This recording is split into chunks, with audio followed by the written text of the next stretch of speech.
Colour photo లాంటి solid ఫిల్మ్‌తో national award గెలుచుకున్న 'సందీప్ రాజ్' నెక్స్ట్ ఫిల్మ్‌కి లాస్ట్ మినిట్ వరకు చాలా బ్రేక్స్ అండ్ హర్డిల్స్ వచ్చాయి. దానికి తోడు ఆయన తీసుకున్నది ఒక simple love story. Almost new యాక్టర్స్‌తో వస్తున్న సినిమా కాబట్టి ఈ ప్రాజెక్ట్ మీద పెద్ద హైప్ కూడా లేదు. కానీ ఈ ఫ్యాక్టర్స్ అన్ని పక్కన పెడితే డైరెక్టర్ ప్రీవియస్ వర్క్ వల్ల సినిమా మీద ఒక క్యూరియాసిటీ మాత్రం ఉంది. మరి ఈ సినిమా ఎలా ఉంది? ఎక్స్‌పెక్టేషన్స్‌ని రీచ్ అయిందా లేదా?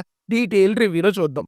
ఇక ప్లాట్ విషయానికొస్తే ఇది మనం చాలా సార్లు విన్న, చూసిన స్టోరీనే. ఒక hero heroine love story. And ఆ హీరోయిన్ మీద కన్ను వేసిన విలన్. వాళ్ళ మధ్య జరిగే డ్రామా. ఇంతే story.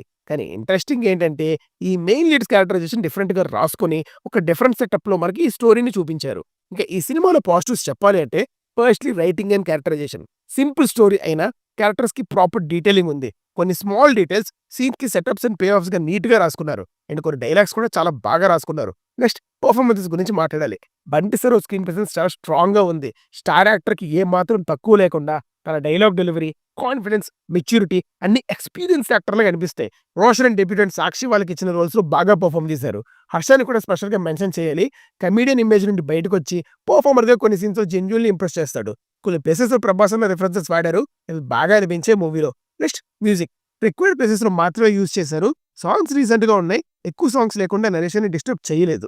Cinematography is decent. Cinema మొత్తం రియల్ ఫారెస్ట్ లొకేషన్స్‌లో షూట్ చేయడం వల్ల విజువల్స్ రియలిస్టిక్‌గా అనిపించాయి. క్లైమాక్స్ రెగ్యులర్ టెంప్లేట్‌లా కాకుండా క్లైమాక్స్‌ని కొంచెం డిఫరెంట్‌గా హ్యాండిల్ చేశారు. ముందుగా సెటప్ చేసి క్లైమాక్స్‌లో దానికి డైలాగ్స్ యాడ్ చేసి మంచి పే ఆఫ్ ఇచ్చారు. నెగెటివ్స్‌కెళ్ళే ముందు ఇలాంటి ఫాస్ట్ మూవీ రివ్యూస్ మిస్ అవ్వకుండా ఉండాలంటే మూవీస్ వరకు సబ్స్క్రైబ్ చేసేయండి.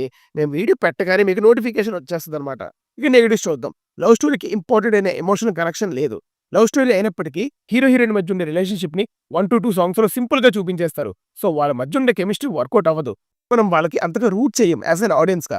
అది కాకుండా సెకండ్ హాఫ్ నోలన్ క్యారెక్టర్‌తో స్ట్రాంగ్‌గా స్టార్ట్ అయినప్పటికీ ఒక 15-20 మినిట్స్ తర్వాత మూవీ చాలా ప్రెడిక్టబుల్ అయిపోతది. ఆల్మోస్ట్ క్లైమాక్స్ వరకు బోరింగ్‌గానే రన్ అవుతది సినిమా. ఎలాంటి ట్విస్ట్ అండ్ టర్న్స్ లేకుండా మనం ఎక్స్‌పెక్ట్ చేసింది జరుగుతది. అందుకే ఎంగేజ్‌మెంట్ కొంచెం డ్రాప్ అవుతుంది. మూవీకి ఇంపార్టెంట్ అయిన ప్రీ క్లైమాక్స్ ఎమోషనల్ సీన్ ఫోర్స్‌డ్‌గా అనిపిస్తది. చాలా కన్వీనియంట్‌గా రాసుకున్నట్టు అనిపిస్తది ఆ సీన్. క్యారెక్టర్ గురించి తెలిసి కూడా వెళ్లి కిలికిచ్చుకొని మీదకి తెచ్చుకుంటే మనం ఎలా కనెక్ట్ అవుతాం చెప్పండి? ఆబ్వియస్‌గా ఆర్గానిక్‌గా బ్లెండ్ అవ్వలేదు. అండ్ ఆ ఊర్లో ఉండే పీపుల్‌ది ఒక ట్రాక్ ఉంటది సినిమాలో. అది సరిగ్గా క్లోజర్ ఇవ్వలేదనిపించింది. ఆ పోర్షన్ ఇంకా డెప్త్‌లో హ్యాండిల్ చేసుంటే కొంచెం ఇంపాక్ట్ ఉండేది. ఇంకా ఈ సినిమాలో ఫైట్స్ స్కోప్ ఉంది. కానీ మూవీ టీమ్ చెప్పినంత ఎక్స్‌ట్రార్డినరీగా ఏం అనిపించలేదు. రెగ్యులర్‌గానే అనిపించాయి. ఇంకా కొంచెం బోర్ కొట్టే ఫైట్స్ కూడా. ఓవరాల్‌గా ఈ సినిమా డీసెంట్ వన్ టైమ్ వాచ్ అండి. Simple story telling, good writing, good performances and natural visuals అన్నీ ఉన్నాయి. అండ్ సెకండ్ హాఫ్‌లో డ్రామా ల్యాక్ అవ్వడం వల్ల ప్రెడిక్టబిలిటీ, లవ్ స్టోరీ ఎమోషనల్‌గా కనెక్ట్ అవ్వకపోవడం వల్ల ఇంపాక్ట్ మెమరబుల్ ఫిల్మ్‌గా మాత్రం మారలేదు.